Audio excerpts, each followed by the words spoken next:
Quit your whimpering. Suit yourself.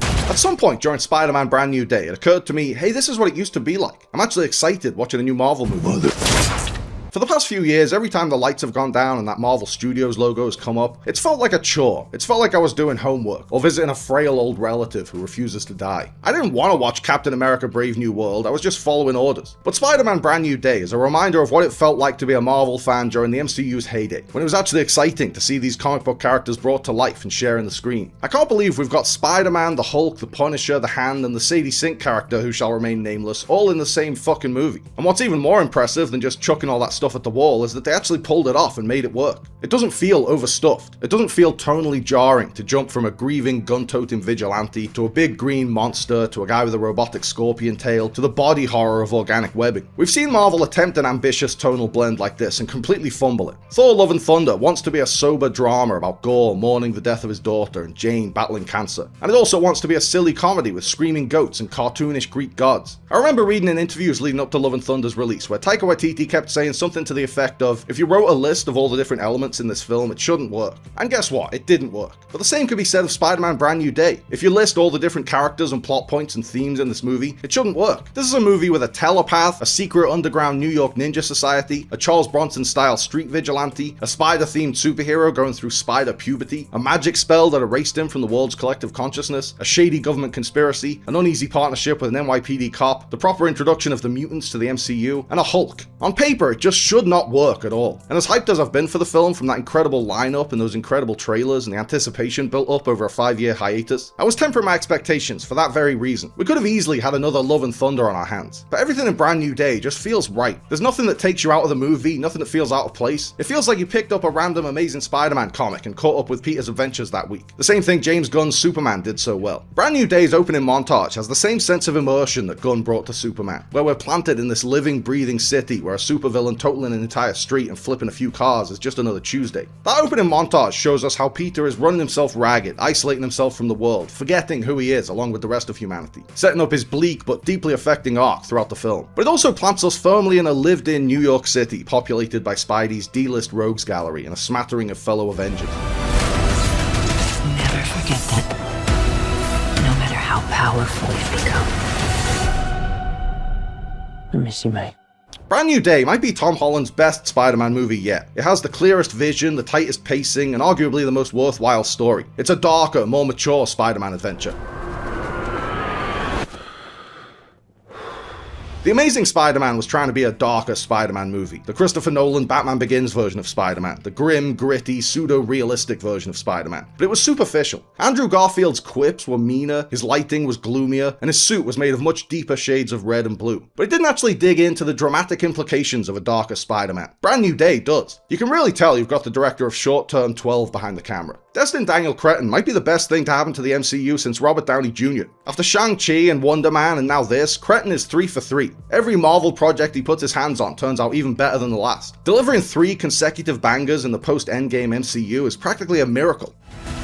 By the people who love you, just gonna let him go by himself? Love you because you're you. Brand New Day reminded me a lot of Thunderbolts in that it's a darker, gloomier, and ultimately more substantive MCU entry. It still has all the fun of your average comic book movie, but it's also dealing with really heavy themes, and not just paying lip service to them. It actually has something to say. It actually feels like a real movie, something someone was passionate to make, not just another factory line product shat out by the Marvel machine. Peter's story in Brand New Day speaks to a lot of things young people are dealing with today. Loneliness and isolation, very limited housing options, an unhealthy work-life balance that's all work and no life, social media envy observing what seem to be much better lives than your own. When we catch up with Spidey after 4 years of throwing himself into his work and neglecting his mental health, he's deeply depressed and anxious, suffering from panic attacks and sensory overload. It's dressed up in comic book lore, but it all feels so painfully relatable. It's a bit like Guardians of the Galaxy 3. It's a dark night of the soul for our hero, sending him back and forth through the ringer for 2.5 grueling hours. But going to that dark place makes the emotions hit harder and makes the catharsis so much sweeter. Some of the cinematography looks a bit green screeny, but there's also a lot more practical in-camera stuff than usual. The suit looks amazing. You can actually see the wrinkles in the fabric. It actually looks like real, actual clothing, not just a CG skin, for the first time in Holland's tenure, and it's fucking spectacular. Because I'm not just Peter Parker. I'm Spider-Man. After 4 solo movies and 3 team-up movies and a pointless cameo in Venom 2, Tom Holland's Peter Parker finally feels like classic Spidey from the comics. No frills, no stark trust fund, just a kid from Queens trying to protect his neighborhood from bad guys. When No Way Home printed money, I'm sure Sony and Marvel were tempted to just do it all over again, and have Tobey Maguire and Andrew Garfield's Spider-Man come back for another multiversal adventure. But instead of running headfirst towards diminishing returns as Hollywood is wont to do, the studios wisely avoided that temptation and instead went the other way. After a decade's worth of Spider-Man movies giving him the full resources of Stark Industries, sending him into space to fight aliens, and busting open the multiverse to introduce him to his own alternate selves, Spider-Man Brand New Day goes back to the character's comic book roots. Going into Brand New Day, Peter has no money, no connections, and no futuristic tech. Well, not much futuristic tech anyway. He's not an Avenger preparing to take on Dr. Doom. He's just a friendly neighborhood vigilante tackling street crime in his hometown. He's lonely, strapped for cash, and living in the cheapest, crummiest little apartment in New York. He's miserable, just the way we like him. And yet he still chooses to put on spandex and risk his life to make the city a little bit safer every day. That captures the essence of Spidey's character a lot more effectively than fighting aliens with Doctor Strange, or massacring Outriders with the insta-kill setting on his Iron Man suit, or ripping a hole in the fourth wall to cross over with previous Spider-Man movies. Those movies were all really fun, don't get me wrong, but it didn't feel like Spider-Man in the traditional sense. Brand New Day finally gives Tom Holland a traditional street-level Spider-Man adventure to sink his teeth into. You're not gonna get away with this. But he might. I didn't know you could get that big.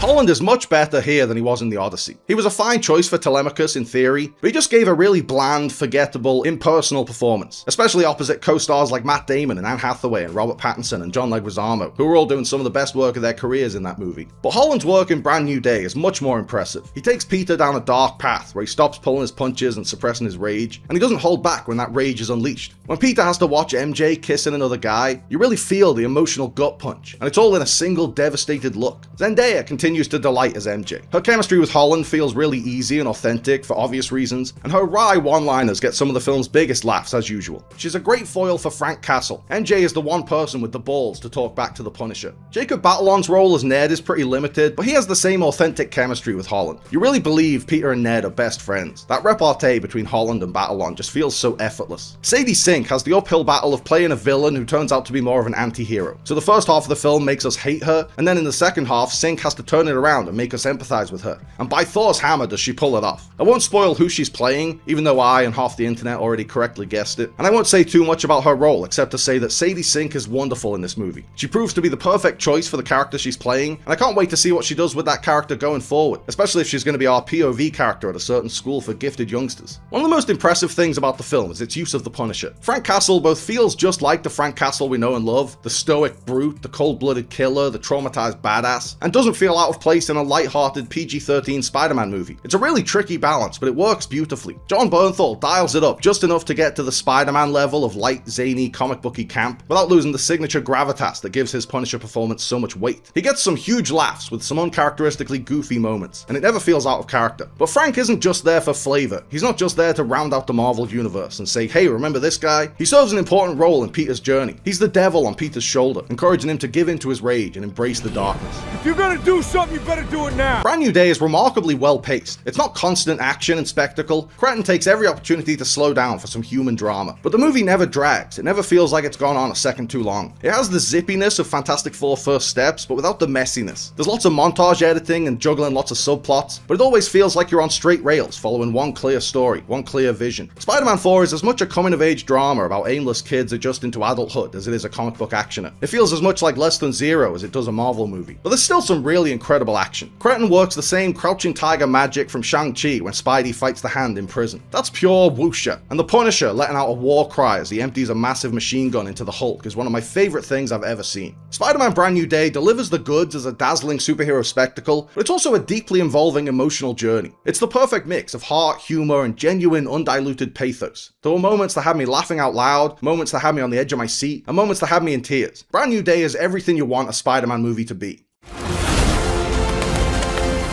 You're losing it, kid. And for those spiders who make it through, it amounts to a kind of